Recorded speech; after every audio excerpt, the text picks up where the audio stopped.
ಯಮದ್ವಾರವನ್ನು 3 ಸುತ್ತು ಹಾಕಿದ ನಂತರ ನಾವು ಮುಂದೆ ಕೈಲಾಸ ಪರ್ವತದ ಪರಿಕ್ರಮಕ್ಕೆ ಹೊರಡ್ತೀವಿ. ಹೈ ಆಲ್ಟಿಟ್ಯೂಡ್ ಆಗಿರೋದ್ರಿಂದ ಆಯಾಸ ಆಗುತ್ತೆ ಮಾತಾಡೋಕ್ಕೆ. ಮೇಲಿಂದ ಗುಡ್ಡ ಕುಸಿತಾ ಇದೆ, ಕಲ್ಲುಗಳೆಲ್ಲ ಬೀಳ್ತಾ ಇದ್ದಾವೆ.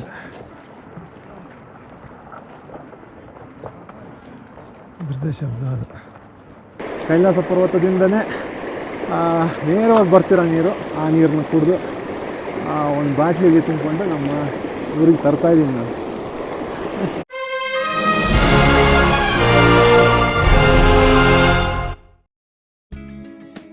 ಕೈಲಾಸ ಮಾನಸ ಸರೋವರ ಯಾತ್ರೆ ಭಾಗ 1ರಲ್ಲಿ ಬೆಂಗಳೂರಿನಿಂದ ಹೊರಟು ನೇಪಾಳ ತಲುಪಿ ಅಲ್ಲಿಂದ ಸಾಗಾವರೆಗಿನ ಪ್ರಯಾಣದ ಮಾಹಿತಿ ಇದೆ. ಭಾಗ 2ರಲ್ಲಿ ಸಾಗಾದಿಂದ ಮಾನಸ ಸರೋವರ, ಅಲ್ಲಿಂದ ಡಾರ್ಚೆನ್ ವರೆಗಿನ ಪ್ರಯಾಣದ ಮಾಹಿತಿ ಇದೆ. ವೀಕ್ಷಿಸಿ.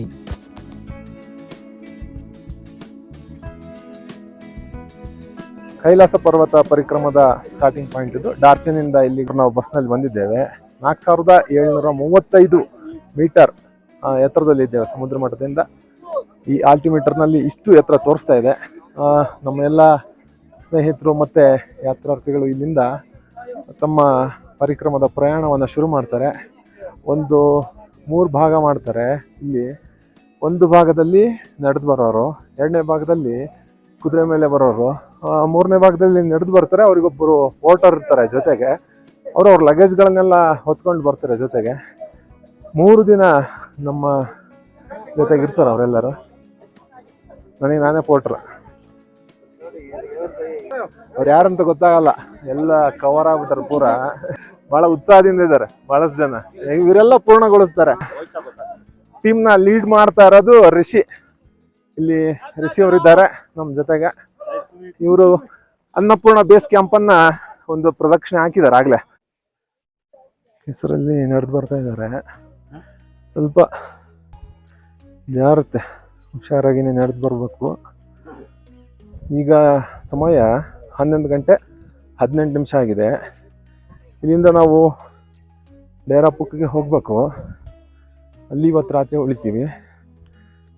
ಅಲ್ಲಿಂದ ಕೈಲಾಸ ಪರ್ವತದ ದರ್ಶನ ಅದ್ಭುತವಾಗಿ ಆಗುತ್ತೆ. ಬೆಳಿಗ್ಗೆ ಸೂರ್ಯೋದಯನ ನೋಡೋಕ್ಕೆ ಭಾಳಷ್ಟು ಜನ ಕಾತರರಾಗಿರ್ತಾರೆ ಅಲ್ಲಿ. ನಾವು ಈಗ ಇಲ್ಲಿಂದ ಹೊರಡ್ತಾ ಇದ್ದೀವಿ ಡೇರಾಪುಕ್ ಕಡೆಗೆ. ಹರ ಹರ ಮಹಾದೇವ. ನೋಡ್ಬೋದು, ಈ ಕಡೆ ಒಂದು ದೀಪಸ್ತಂಭ ಇದೆ, ಈ ಕಡೆ ಒಂದಿದೆ. ಅದರ ಮಧ್ಯದಲ್ಲಿ ನಾವು ಹೋಗ್ತಾ ಇದ್ದೀವಿ. ಮುಂದೆ ಹೋದರೆ ಯಮದ್ವಾರ ಇದೆ. ಈ ಕಡೆ ನಮ್ಮ ಎಲ್ಲ ಬಸ್ಗಳು ನಿಂತಿವೆ. ಎಲ್ಲ ಯಾತ್ರಾರ್ಥಿಗಳು ಅಲ್ಲಿಂದ ಹೀಗೆ ಹೋಗ್ತಾರೆ ಮುಂದಕ್ಕೆ. ಯಮದ್ವಾರದಲ್ಲಿ ನಮಸ್ಕಾರಗಳನ್ನು ಸಲ್ಲಿಸಿ ಅಲ್ಲಿಂದ ಕೈಲಾಸ ಪರ್ವತದ ಒಂದು ಪರಿಕ್ರಮವನ್ನು ಶುರು ಮಾಡ್ತಾರೆ. ಹೈ ಆಲ್ಟಿಟ್ಯೂಡ್ ಆಗಿರೋದ್ರಿಂದ ಆಯಾಸ ಆಗುತ್ತೆ ಮಾತಾಡೋಕ್ಕೆ. ಅವರು ಇನ್ಸ್ಟ್ರಕ್ಷನ್ ಏನು ಕೊಟ್ಟಿದ್ದಾರೆ ಅಂದರೆ, ಈಗ ಹೆಚ್ಚು ಮಾತಾಡಬೇಡ್ರಿ, ಸ್ವಲ್ಪ ಕಡಿಮೆ ಮಾತಾಡ್ತಾನೆ ನಾನು ನನ್ನ ಯಾತ್ರೆಯನ್ನು ಕೈಗೊಳ್ತೀನಿ. ಎಲ್ಲ ಯಾತ್ರಾರ್ಥಿಗಳು ಈ ಯಮದ್ವಾರದ ಮೂಲಕ ಹೋಗ್ತಾರೆ. ಒಂದಿಷ್ಟು ಜನ ಪ್ರದಕ್ಷಿಣೆ ಹಾಕ್ತಾರೆ.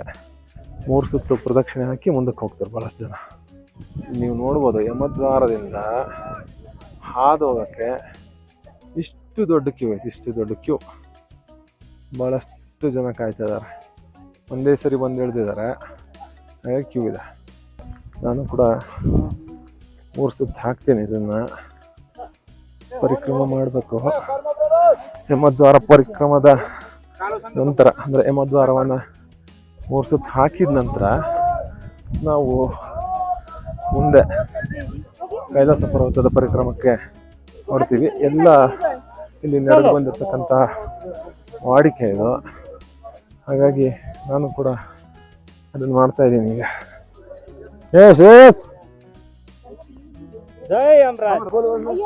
ಈಗ ಸಮಯ 11 ಗಂಟೆ 30 ನಿಮಿಷ ಆಗಿದೆ. ಬಿಸಿಲಿದೆ, ಅಷ್ಟೇನು ಚಳಿ ಆಗ್ತಿಲ್ಲ. ಈ ವಾತಾವರಣದಲ್ಲಿ ನಾವು 12 ಕಿಲೋಮೀಟರ್ ನಡಿಬೇಕು.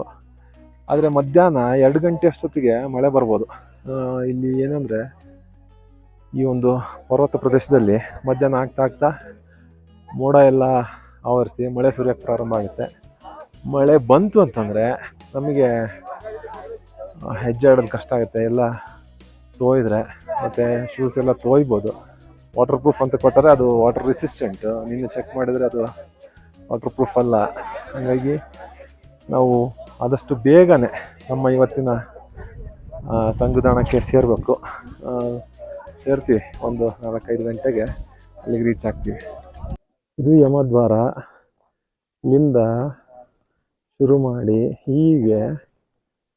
ಹೀಗೆ ಹೋದರೆ, ಹೀಗೆ ಮುಂದಕ್ಕೆ ಹೋದರೆ ಈ ಕಣಿವೆ ಮೂಲಕ ಹಾದು ಇಲ್ಲಿಗೆ ಹೋಗ್ತೀವಿ ನಾವು. ಮುಂದೆ ಅಲ್ಲಿ ಹೋಗ್ತಾ ಇದ್ದಾರೆ ನೋಡ್ರಿ. ಜನ ಎಲ್ಲ ಮುಂದೆ ಹೋಗ್ಬಿಟ್ಟಿದ್ದಾರೆ ಆಗಲೇ. ಅಲ್ಲಿಗೆ ಹೋಗ್ಬೇಕು. ಆ ಕಣಿವೆ ದಾಟಿ ನಾವು ಮುಂದಕ್ಕೆ ಹೋಗ್ಬೇಕಿನ್ನ. ಇವತ್ತಿನ ಪ್ರಯಾಣ 12 ಕಿಲೋಮೀಟ್ರ್. ಈ ಒಂದು ಪುಟ್ಟ ತೊರೆಯನ್ನು ದಾಟೋದಕ್ಕೆ ಒಂದು ಮರದ ಹಲಗೆಗಳನ್ನು ಹಾಕಿದ್ದಾರೆ ಹಿಂದೆ. ಕಾಲು ತೊಯ್ದರೆ ಮತ್ತೆ ಶೀತ ಆಗುತ್ತೆ, ನಡೆಯೋಕ್ಕೆ ತೊಂದರೆ ಆಗುತ್ತೆ ಅಂಥೇಳಿ ಆ ಥರದೊಂದು ವ್ಯವಸ್ಥೆ ಮಾಡಿದ್ದಾರೆ ಹಿಂದೆ. ನಡೀತಕ್ಕಂಥದ್ದೆಲ್ಲ ಕೂಡ ಸ್ವಲ್ಪ ಜಾರ್ತಾ ಇದೆ. ಕೆಸರು ತಂದುಬಿಟ್ಟಿದೆ ಜೊತೆ ಮಳೆ ನೀರು. ಮೇಲಿನಿಂದ ಕಲ್ಲುಗಳು ಬೀಳ್ತಾ ಇದ್ದಾವೆ. ಮೇಲಿನಿಂದ ಗುಡ್ಡ ಕುಸಿತಾ ಇದೆ, ಕಲ್ಲುಗಳೆಲ್ಲ ಬೀಳ್ತಾ ಇದ್ದಾವೆ.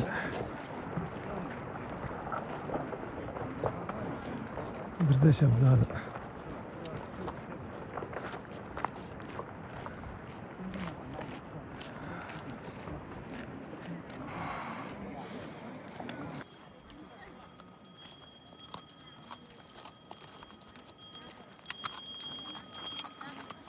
ಓಂ ನಮಃ ಶಿವಾಯ. ಹರ ಹರ ಮಹಾದೇವ್. ಬಂ ಬಂ ಬೋಲೆ. ಕೆಲವರೆಲ್ಲ ಪೋಟರ್ನ ಹೈರ್ ಮಾಡಿರ್ತಾರೆ. ಅವರು ನಡೀತಾ ಅವ್ರ ಲಗೇಜೆಲ್ಲ ಪೋಟರ್ ಮೇಲೆ ಹಾಕಿ ಪೋಟರ್ ಅದನ್ನೆಲ್ಲ ಹೊತ್ಕೊಂಡು ಹೋಗ್ತಾರೆ. ಅವ್ರು ನಡೀತಾ ಬರ್ತಾರೆ. ಇನ್ನು ಕೆಲವರು ಕುದುರೆಗಳನ್ನು ಬಾಡಿಗೆಗೆ ಪಡೆದು ಅದ್ರ ಮೇಲೆ ಲಗೇಜ್ ಹಾಕಿರ್ತಾರೆ. 8 kg ಮಾತ್ರ ಹಾಕ್ತಾರೆ ಲಗೇಜ್ ಅದ್ರ ಮೇಲೆ. ಆಮೇಲೆ ಅವರು ಕೂಡ್ಬೋದು. ಹೆಚ್ಚು ಕಡಿಮೆ ಈಗ 12 ಗಂಟೆ 24 ನಿಮಿಷ ಆಗಿದೆ. ಇಷ್ಟು ಸಮಯಕ್ಕೆ ನಾವು ನಡೆದಿದ್ದು 1.3 ಕಿಲೋಮೀಟ್ರ್ ಮಾತ್ರ. ಇಲ್ಲಿ ನಮ್ಮ ಗಂಗಾಧರ್ ಸರ್ ಇದ್ದಾರೆ, ಅತ್ಯಂತ ಉತ್ಸಾಹಿಗಳವರು.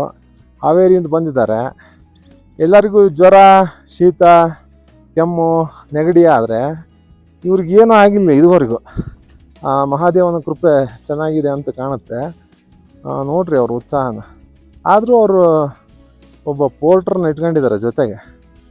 ಹೆಂಗಾದರೂ ಆಗಲಿ ನನ್ನ ಲಗೇಜನ್ನ ಹೊತ್ಕೊಂಡು ಹೋಗಲಿ ಅಂಥೇಳಿ. 1.5 ಕಿಲೋಮೀಟ್ರ್ ಬಂದ ನಂತರ ಇಲ್ಲಿ ಪಬ್ಲಿಕ್ ಟಾಯ್ಲೆಟು ಮತ್ತು ಒಂದಿಷ್ಟು ಟೀ ಶಾಪ್ಸ್ ಎಲ್ಲ ಸಿಗ್ತದೆ. ಇಲ್ಲಿಂದ ನಾವು ಮುಂದೆ ಹೋಗ್ಬೋದು, ಸ್ವಲ್ಪ ವಿಶ್ರಾಂತಿ ಪಡೆದು. ನಿಮಗೆ ಅನಿಸ್ಬೋದು, ಏನು ಇಷ್ಟೊಂದು ವೆಹಿಕಲ್ಸ್ ಇದ್ದರೂ ಕೂಡ ಯಾಕೆ ಇಷ್ಟು ಕಷ್ಟಪಟ್ಟು ನಡೆದು ಹೋಗ್ತಾರೆ ಅಂಥೇಳಿ. ಈ ಎಲ್ಲ ವೆಹಿಕಲ್ಸು ಡಾರ್ಚೈನಿಂದ ಡೇರಾಪುಕ್ಕಿಗೆ ಹೋಗ್ತಕ್ಕಂಥ ವೆಹಿಕಲ್ಸು.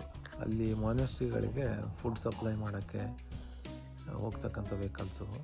ಏನಾದರೂ ಎಮರ್ಜೆನ್ಸಿ ಇದ್ದರೆ ಮಾತ್ರ ವಾಪಸ್ ಕರ್ಕೊಂಡು ಹೋಗ್ತಾರೆ. ಯಾವುದೇ ಕಾರಣಕ್ಕೂ ನಿಮ್ಮನ್ನ ಈ ವೆಹಿಕಲ್ಸ್ನಲ್ಲಿ ಡಾರ್ಚೈನಿಂದ ಡೇರಾಪುಕ್ಕಿಗೆ ಕರ್ಕೊಂಡು ಹೋಗಲ್ಲ.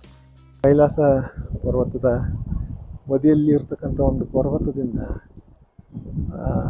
ಜರಿ ಹರಿತಾ ಇದೆ. ಸ್ವಲ್ಪ ಈ ಕಡೆ ಬಂದರೆ ಗುಡ್ಡ ಕುಸಿದು ಮಣ್ಣಿನ ರಾಶಿ ನಿರ್ಮಾಣ ಆಗಿದೆ. ನನ್ನ ಹಿಂದ್ಗಡೆ ಯಾರು ಟೆಂಟ್ ಹಾಕಿದ್ದಾರೆ. ಟೆಂಟ್ ಹಾಕಕ್ಕೆ ಪರ್ಮಿಷನ್ ಕೊಡಲ್ಲ ಅಂತ ಇಲ್ಲಿ, ಆದರೆ ಹಾಕಿದ್ದಾರೆ.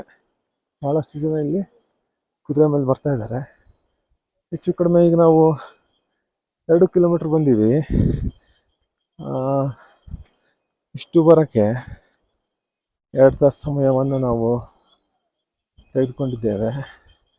ಇನ್ನು 10 ಕಿಲೋಮೀಟ್ರ್ ನಡಿಬೇಕು ನಾವು. 10 ಕಿಲೋಮೀಟ್ರ್ ನಡೆದ ಮೇಲೆ ನಮ್ಮ ಇವತ್ತಿನ ರಾತ್ರಿ ಇರತಕ್ಕಂಥ ಹೋಟೆಲ್ ಸಿಗುತ್ತೆ. ನೋಡ್ಬೋದು, ಅತ್ಯಂತ ಸುಂದರವಾದ ಜಲಧಾರೆ.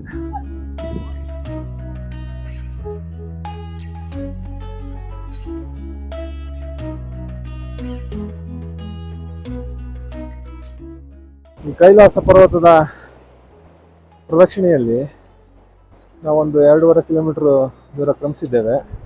ಇಲ್ಲಿ ನೋಡ್ಬೋದು ನನ್ನ ಹಿಂದೆ ಒಂದು ನದಿ ಹರಿತಾ ಇದೆ, ಹಿಂದ್ಗಡೆ ಕೆರೆಗಳಿವೆ, ಈ ಕಡೆ ಎತ್ತರದ ಪರ್ವತ ಇದೆ, ಅಲ್ಲಿ ಕೂಡ ಅನೇಕ ಕೆರೆಗಳನ್ನು ಕಾಣ್ಬೋದು ನಾವು.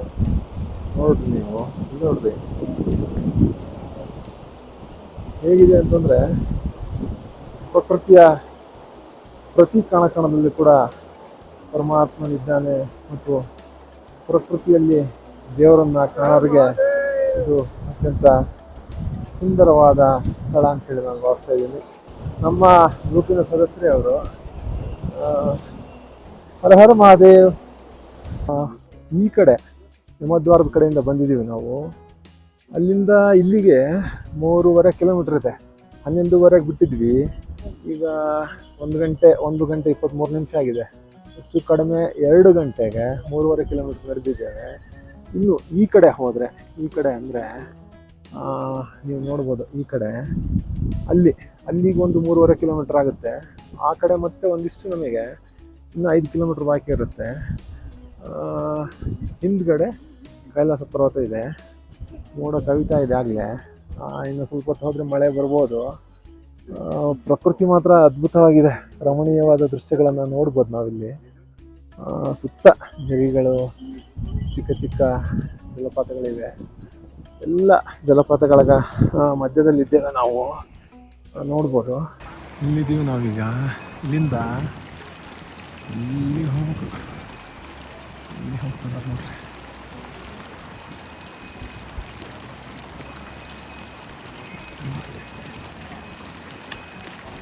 ಅಲ್ಲಿ ಹೋಗಿ ಬಲಕ್ಕೆ ತಿರುಗಿದ್ರೆ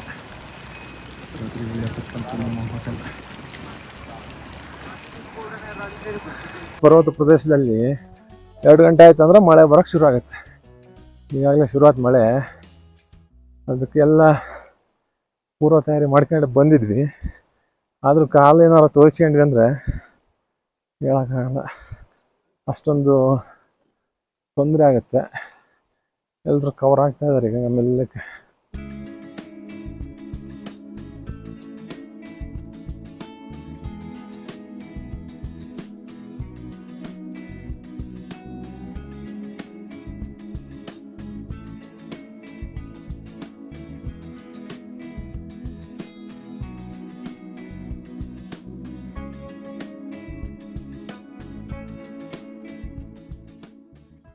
ಹನ್ನೊಂದುವರೆಗೆ ಹೊರಟು ಈಗಾಗಲೇ 3 ಗಂಟೆ ಆಗಿದೆ.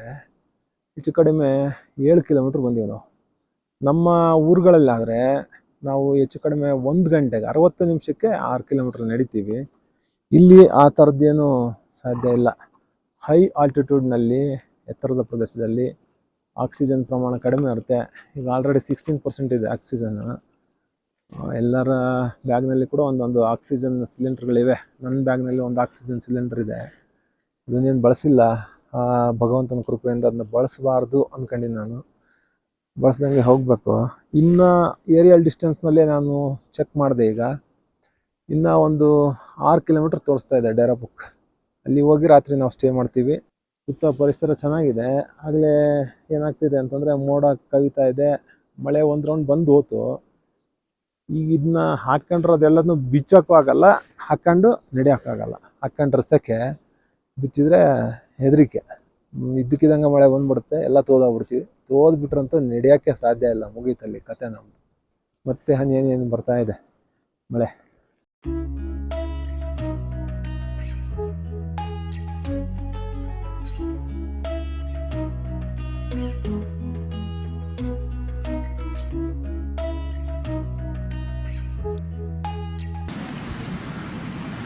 ಮತ್ತು ಸ್ವಲ್ಪ ದಿಬ್ಬ ಇದೆ, ಹತ್ತುತ್ತಾ ಹೋಗ್ಬೇಕು ಇಲ್ಲಿಂದ.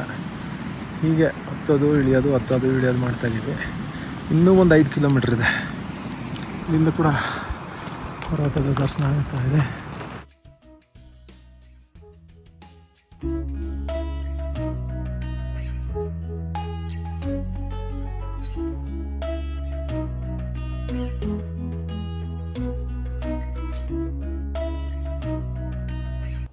ನನ್ನ ಹಿಂದೆ ಸ್ಪಷ್ಟವಾಗಿ ಕೈಲಾಸ ಪರ್ವತ ಕಾಣಿಸ್ತಾ ಇದೆ, ನೋಡ್ಬೋದು ಹಿಂದೆ. ಭಾಳ ಹತ್ತಿರದಲ್ಲೇ ಇದೆ. ಈ ಕಡೆ ನಾವು ನನ್ನ ಬಲಗಡೆ ಹೋದರೆ ಭೈರಪ್ಪಕ್ಕ ಮನಸ್ಸಿ ಆ ಕಡೆ ಹೋಗ್ತೀವಿ, ಎಡಗಡೆ ಹೋದರೆ ನಾವು ನವದ್ವಾರದ ಕಡೆ ಹೋಗ್ತೀವಿ. ಭಾಳಷ್ಟು ಜನ ಇನ್ನೂ ಹಿಂದೆ ನಡ್ಕೊಂಡು ಬರ್ತಾ ಇದ್ದಾರೆ. ಆಗಲೇ 4 ಗಂಟೆ ಆಗಕ್ಕೆ ಬಂದಿದೆ. ಈಗ ಇನ್ನೂ ಮುಟ್ಟಿಲ್ಲ ನಾವು, ಇನ್ನೂ ಒಂದು 4 ಕಿಲೋಮೀಟ್ರ್ ಇದೆ. 4 ಕಿಲೋಮೀಟ್ರ್ ಕ್ರಮಿಸಿದ ಮೇಲೇ ನಾವು ನಮ್ಮ ಇವತ್ತಿನ ಏನು ಉಳಿವಿಗಾಗಿ ಮಾಡಿರ್ತಕ್ಕಂಥ ಹೋಟೆಲ್ ಅಥವಾ ಡಾರ್ಮಿಟ್ರಿಗೆ ನಾವು ರೀಚ್ ಆಗ್ತೀವಿ. ಇಲ್ಲಿ ಬರ್ತಾ ಇರೋ ನೀರು ಕೈಲಾಸ ಪರ್ವತದ ನೀರು. ಇದು ಒಂದು ಬಾಟ್ಲಲ್ಲಿ ಕಲೆಕ್ಟ್ ಮಾಡ್ತಾಯಿದ್ದೀನಿ ನಾನೀಗ ಊರಿಗೆ ಒಯ್ಬೇಕಂತೇಳಿ. ಭಾಳಷ್ಟು ಜನ ಟಿಬಿಟಿಯನ್ಸ್ ಕಲೆಕ್ಟ್ ಮಾಡ್ತಿದ್ದಾರೆ, ನಮ್ಮವ್ರಿಗೆ ಗೊತ್ತಿಲ್ಲ ಇದು. ಯಾರಿಗಾದ್ರು ಹೇಳೋದಂದರೆ ನಮ್ಮ ಟೀಮ್ನವ್ರು ಯಾರೂ ಇಲ್ಲ ಇಲ್ಲಿ. ದೇವರ ಒಂದು ಆಶೀರ್ವಾದ. ಪರ್ವತದಿಂದ ಬಂದಿರೋ ನೀರನ್ನ ಇಲ್ಲಿ ಕಲೆಕ್ಟ್ ಮಾಡ್ತಾಯಿದ್ದೀನಿ ನಾನು. ಈ ಬಾಟ್ಲಲ್ಲಿ ಕಲೆಕ್ಟ್ ಮಾಡಿದ್ದೀನಿ ಊರಿಗೆ ತರ್ಬೇಕಂತೇಳಿ. ಇವಾಗ ನೋಡ್ರಿ, ಈ ಕಡೆ ನಂದಿ ಥರ ಕಾಣಿಸುತ್ತೆ. ನಂದಿ ಮತ್ತು ಪರ್ವತದ ಮುಂದೆ ನಂದಿ ಕುಳಿತಿದ್ದೇನೋ ಅಂತೇಳಿ ಭಾಸ ಆಗುತ್ತೆ. ಸ್ಪಷ್ಟವಾಗಿ ಗೋಚರ ಆಗ್ತಾ ಇದೆ. ನಾನು ಮತ್ತೆ ಜೂಮ್ ಮಾಡಿ ತೋರಿಸ್ತೀನಿ ನಿಮಗೆ. ಇವಾಗ ನೋಡ್ರಿ, ನಂದಿ ಪರ್ವತದ ಮುಂದೆ ಕುಳಿತಿರೋ ಥರ ಕಾಣಿಸುತ್ತೆ. ಸ್ಪಷ್ಟವಾಗಿ ಗೋಚರ ಆಗುತ್ತೆ ನಿಮಗೆ ನಂದಿ ಕುಳಿತಿರೋ.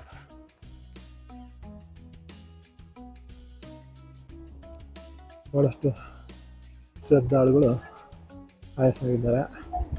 ಇಲ್ಲಿ ನೋಡ್ಬೋದು ನೀವು, ನಮ್ಮ ವಯಸ್ಸರಿದ್ದಾರೆ. ಹಿಂದುಗಡೆಯಿಂದ ಭಾಳ ಜನ ಬರ್ತಾಯಿದ್ದಾರೆ. 52 ಕಿಲೋಮೀಟ್ರ್ ಪ್ರದಕ್ಷಿಣೆ ಇದ್ದರೆ ಅದರಲ್ಲಿ ಹೆಚ್ಚು ಕಡಿಮೆ ನಾವು 40 ಕಿಲೋಮೀಟ್ರ್ ಮಾತ್ರ ಪ್ರದಕ್ಷಿಣೆ ಮಾಡ್ತೀವಿ. ಉಳಿದದ್ದು ಬಸ್ನಲ್ಲಿನೇ ಚಲಿಸ್ತೀವಿ.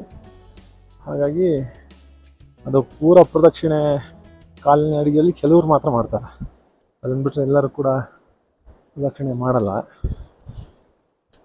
ಈ ಪರ್ವತ ಪ್ರದೇಶದಲ್ಲಿ ನಡೆಯುವಾಗ ಭಾಳ ನಿಧಾನ ಆಗಿಬಿಡುತ್ತೆ ಅಡಿಗೆ. ನಮ್ಮೂರಾಗ ಹಂಗೆ ಜೋರಾಗಿ ನಡೀತಿರ್ತಾರೆ. ಅಂಥವ್ರನ್ನ ಕರ್ಕೊಂಡು ಬಂದು ಇಲ್ಲಿ ನಡೆಯೋಕೆ ಬಿಟ್ಟರೆ 1 ಕಿಲೋಮೀಟ್ರಿಗೆ ಸುಸ್ತಾಗ್ಬಿಡ್ತಾರೆ. ಯಾಕಾಗಿ ಅಂದರೆ ಆಕ್ಸಿಜನ್ ಲೆವೆಲ್ಲು ಕಡಿಮೆ ಆಗ್ತಾ ಹೋಗ್ತದೆ.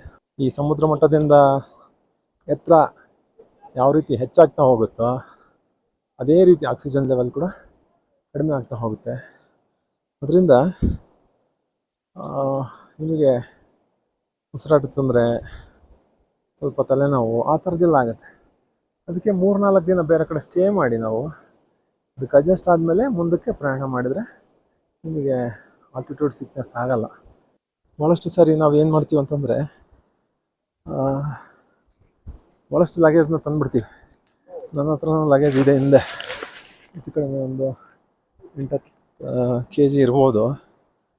ಅದನ್ನು ನಾವು ತಗೊಂಡು ಹೋಗ್ತಾ ಹೋಗ್ತಾ ಹೋಗ್ತಾ ನಮಗೆ ಅದು ಭಾರ ಅನ್ಸೋಕ್ಕೆ ಶುರು ಆಗ್ಬಿಡುತ್ತೆ. ಭಾರ ಅನಿಸ್ತದೆ. ಎಲ್ಲಾದರೂ ಬ್ಯಾಗ್ನ ಇಟ್ಟು ನಾವು ನಡೆದು ಹೋಗ್ಬೇಕೇನೋ ಅಂತ ಅನಿಸುತ್ತೆ. ಕಡಿಮೆ ಲಗೇಜ್ ತಂದ್ರೇ ಅನುಕೂಲ.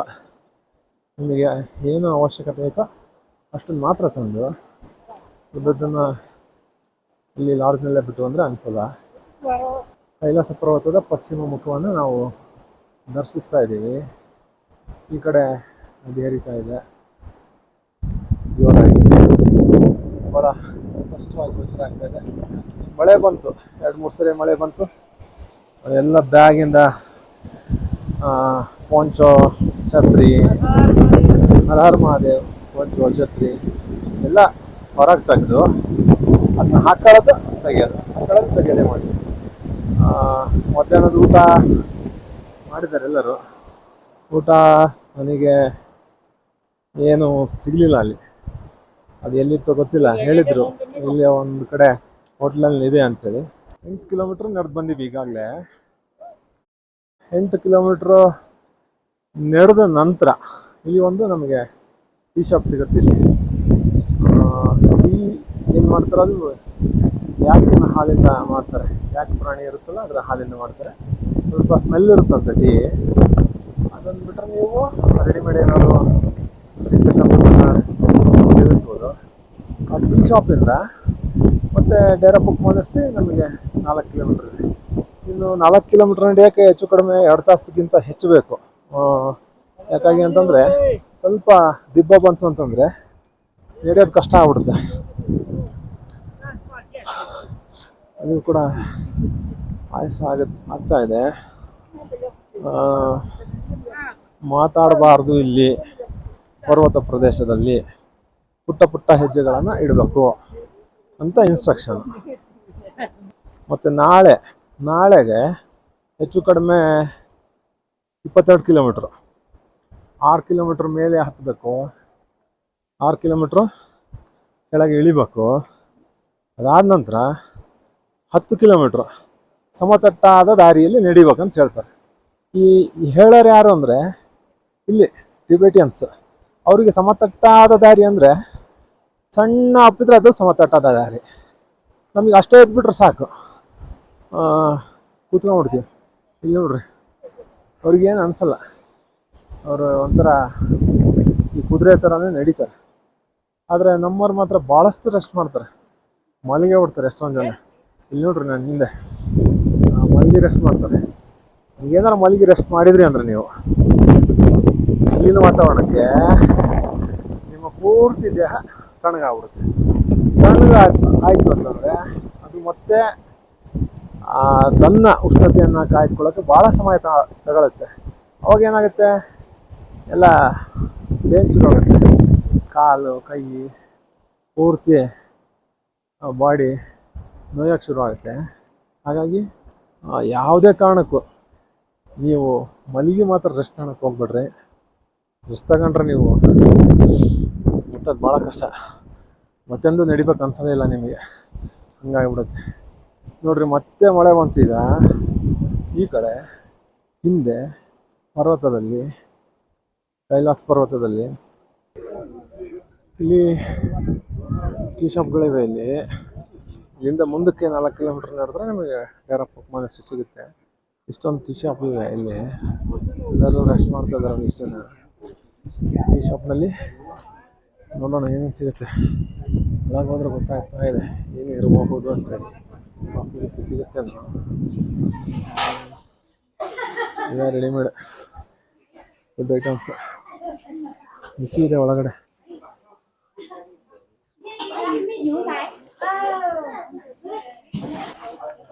ಹೋಟ್ಲೆಲ್ಲ ತುಂಬೋಗಿದೆ, ಯಾಕಂದ್ರೆ ಹೊರಗೆ ಮಳೆ ಬರ್ತಾ ಇದೆ.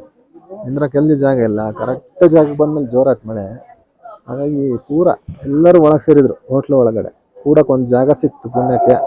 ಕರೆಕ್ಟ್ ನಾವು ಹೋಟೆಲ್ ಒಳಗಡೆ ಬಂದ ತಕ್ಷಣ ಮಳೆ ಬರ್ತಾ ಇದೆ. ಎಲ್ಲರೂ ಒಳಗೆ ಸೇರಿಬಿಟ್ರು. ಈಗ 5 ಗಂಟೆ 14 ನಿಮಿಷ ಆಗಿದೆ. ಟೀ ಶಾಪ್ ದಾಟಿ ಮುಂದೆ ಬಂದೆ ನಾನು. ರಾತ್ರಿ ಆದಂಗೆಲ್ಲ ಮಳೆ ಜೋರಾಗಿ ಬರುತ್ತೆ, ನೀವು ಹೊರಡ್ರಿ ಅಂತ ಹೇಳಿದ್ರು. ಇನ್ನೂ ನಮ್ಮ ಸಹ ಯಾತ್ರಾರ್ಥಿಗಳಿಂದ ಅಲ್ಲೇ ಇದ್ದಾರೆ, ಬರ್ತಾಯಿದ್ದಾರೆ ಅವರು. ಒಂದು ಹೆಜ್ಜೆ ಇಡ್ತಾ ಡೇರಾ ಬುಕ್ ಕಡೆ ಹೋಗ್ತಾಯಿದ್ದೀನಿ ನಾನು.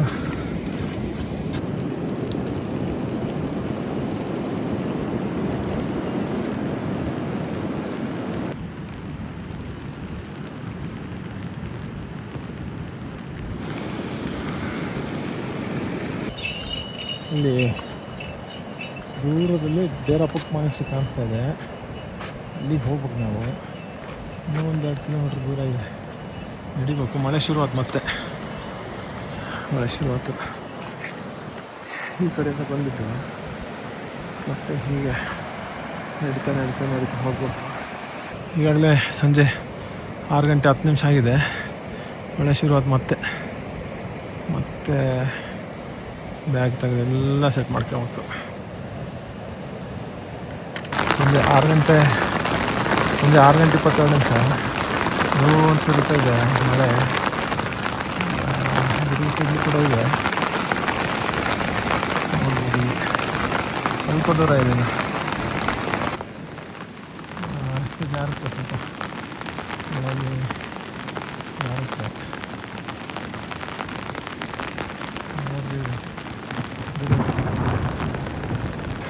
ಇಲ್ಲಿ 2 ದಾರಿ ಇದೆ, ಅನೌನ್ಸ್ ಮಾಡ್ತಾ ಇದ್ದಾರೆ. ಯಾವ ಕಡೆ ಹೋದರೆ ಡೇರಾಪುಕ್ಕಿಗೆ ಹೋಗ್ತೀವಿ ಅಂತ ಗೊತ್ತಾಗ್ತಿಲ್ಲ. ನಮ್ಮ ಗೈಡಿಗೆ ಈ ಕಡೆ ಬ್ರಿಡ್ಜ್ ಕ್ರಾಸ್ ಮಾಡಿದರೆ ದಾರಿ ಯಾವ ಕಡೆ ಇದು, ಯಾವ ಕಡೆ ಹೋಗುತ್ತೆ ನೋಡು.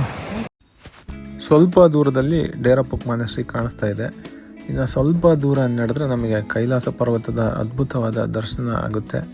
ಬೆಳಿಗ್ಗಿಂದ ನಿರಂತರವಾಗಿ ನಡೆದಿರೋದ್ರಿಂದ ಫುಲ್ ಟಯರ್ಡ್ ಆಗಿಬಿಟ್ಟಿದ್ದೀನಿ. ಒಂದೊಂದು ಹೆಜ್ಜೆನೂ ಕಿತ್ತಿಡೋಕ್ಕೆ ಸಾಧ್ಯ ಆಗ್ತಿಲ್ಲ. ನನ್ನ ಹಿಂದೆ ಭಾಳಷ್ಟು ಜನ ಇದ್ದರು, ಅವ್ರು ಯಾರೂ ಬಂದಿಲ್ಲ. ಭಾಳಷ್ಟು ದೂರದಲ್ಲಿದ್ದಾರೆ ಅವರಿನ್ನು. ಇನ್ನು ಎಷ್ಟೊತ್ತಿಗೆ ಬರ್ತಾರೋ ಗೊತ್ತಿಲ್ಲ. ಈಗ ಸಂಜೆ 7:14 ಆಗಿದೆ.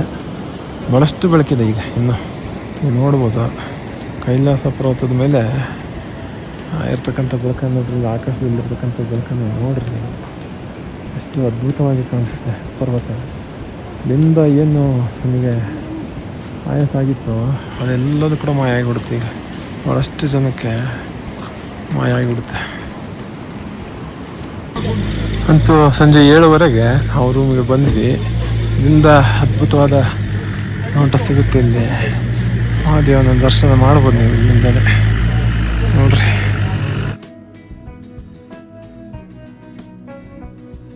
ಬೆಳಿಗ್ಗೆ 11:18 ನಾವು ಯಮದ್ವಾರದಿಂದ ಪ್ರಯಾಣ ಶುರು ಮಾಡಿ ಈಗ ಸಂಜೆ 7:30 ಬಂದಿವಿ.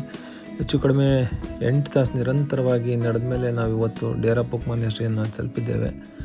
ಭಾಳಷ್ಟು ಟಯರ್ಡ್ ಆಗಿದ್ದಾರೆ. ಭಾಳಷ್ಟು ಜನ ಇನ್ನೂ ಬರ್ತಿಲ್ಲ. ಈಗಾಗಲೇ 7:30 ಆಗಿದೆ ಸಂಜೆ. ಅವರು ಎಲ್ಲಿ ಕಾಣಿಸ್ತಾನೆ ಇಲ್ಲ, ಅಷ್ಟೊಂದು ದೂರ ಉಳ್ಕೊಂಡಿದ್ದಾರೆ. ಇನ್ನು ಸಂಜೆ ಆದಂತೆಲ್ಲ ಚಳಿ ಜಾಸ್ತಿ ಆಗುತ್ತೆ, ಮಳೆನೂ ಜಾಸ್ತಿ ಆಗುತ್ತೆ. ಭಾಳ ಕಠಿಣ ಪರಿಸ್ಥಿತಿ ಇರುತ್ತೆ. ನನ್ನ ಹಿಂದ್ಗಡೆ ಕೈಲಾಸ ಪರ್ವತ ಸ್ಪಷ್ಟವಾಗಿ ಗೋಚರಿಸ್ತಾ ಇದೆ, ನೋಡ್ಬೋದು ಹಿಂದೆ.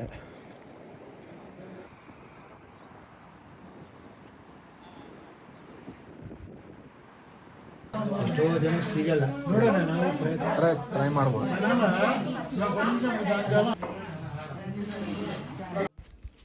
ನಮ್ಮ ಟೀಮಿನ ಒಂದು 2-3 ಇನ್ನೂ ರೂಮಿಗೆ ಬಂದಿರಲಿಲ್ಲ. ಹಾಗಾಗಿ ರಿಷಿ ಮತ್ತು ನಮ್ಮ ಶೇರ್ಪಾಗಳೆಲ್ಲ ಸೇರಿ ಅವ್ರನ್ನ ಹುಡುಕ್ತಾ ಹೋದಾಗ ಒಂದು 3-4 ಕಿಲೋಮೀಟ್ರ್ ಹಿಂದೆ ಅವ್ರು ಸಿಕ್ಕರು. ಅಲ್ಲಿಂದ ಅವ್ರನ್ನ ನಿಧಾನವಾಗಿ ಕರ್ಕೊಂಡು ಬಂದರು.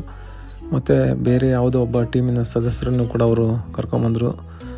ಅವರಲ್ಲಿ ಮಲಗಿದ್ರಂತೆ ರಸ್ತೆಯಲ್ಲಿ. ಹಾಗೆ ಬಿಟ್ಟರೆ ಅವ್ರ ಪರಿಸ್ಥಿತಿ ಏನಾಗ್ತಿತ್ತೋ ಗೊತ್ತಿಲ್ಲ. ಈ ಥರ ಪರಿಸ್ಥಿತಿಗಳು ನಿರ್ಮಾಣ ಆಗಬಾರ್ದು ಅಂದರೆ ನೀವು ಸಶಕ್ತರಾಗಿ ಸ್ವಲ್ಪ ತಯಾರಿ ನಡೆಸಿನೇ ಬರಬೇಕು ಇಲ್ಲಿಗೆ.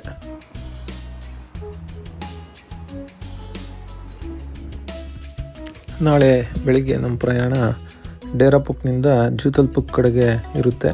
ಸುಮಾರು 22 ಕಿಲೋಮೀಟರ್ ಕಠಿಣ ಪ್ರಯಾಣ. ಅದು ಅತ್ಯಂತ ಕಷ್ಟಕರ ಹಾದಿ. ಆಕ್ಸಿಜನ್ ಲೆವೆಲ್ ಕೂಡ ಭಾಳಷ್ಟು ಕಡಿಮೆ ಇರುತ್ತೆ. ಹಾಗಾಗಿ ಮುಂದಿನ ಭಾಗದಲ್ಲಿ ನಾನು ಈ ಬಗ್ಗೆ ನಿಮಗೆ ವಿವರವನ್ನು ನೀಡಲಿದ್ದೇನೆ. ಭಾಗ 4ರಲ್ಲಿ ಈ ಬಗ್ಗೆ ವಿವರವನ್ನು ನಾನು ನಿಮಗೆ ಒದಗಿಸ್ತಾ ಇದ್ದೇನೆ.